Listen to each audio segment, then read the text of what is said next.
हरिओम.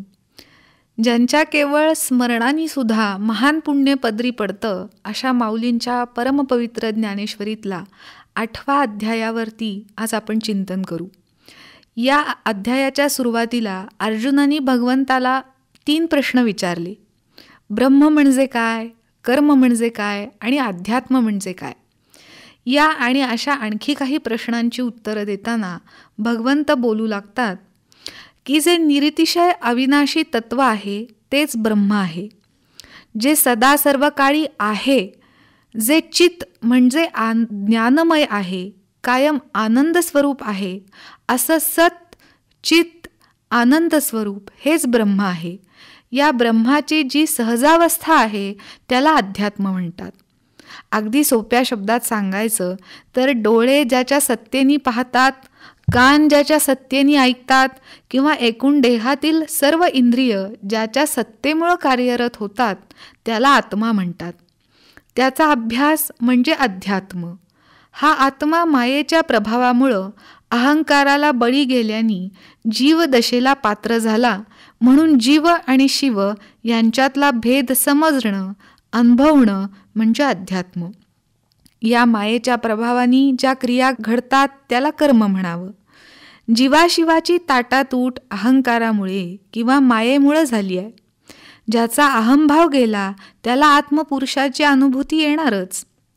तेवीची अहंभाव जाये तरी ऐक्य ते आधीचा आहे, हेची जेथ होये तो अधियज्ञुमी.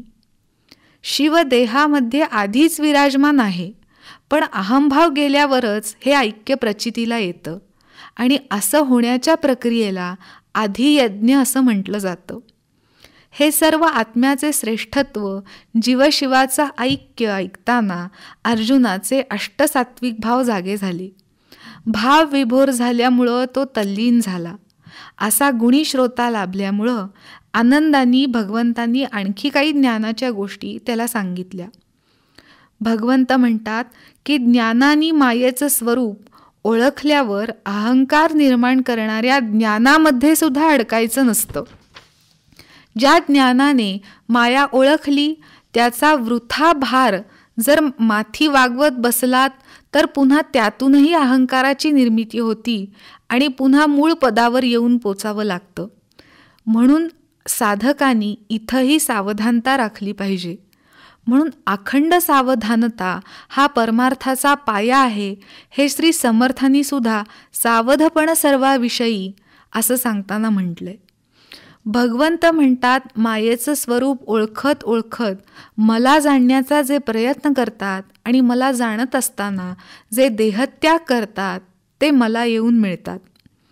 मृत्यूसमयी जो विचार जीवाच्या समोर असतो तीच गती त्याला पुढच्या आयुष्यामध्ये जीवनामध्ये प्राप्त होते. आणि अंतेमतीही सा गतीही हे सांगताना देवानी एक दृष्टांत दिला आहे. जागृतावस्थेमध्ये जे चिंतन घडतं त्याच्याप्रमाणे आपल्याला स्वप्न पडतात. त्याचप्रमाणे आयुष्यभर आपण जे चिंतन केलं आहे, जो अभ्यास केला आहे, ज्याचा अनुसंधान टिकवलं आहे, मरणसमयी तेच आठवणार.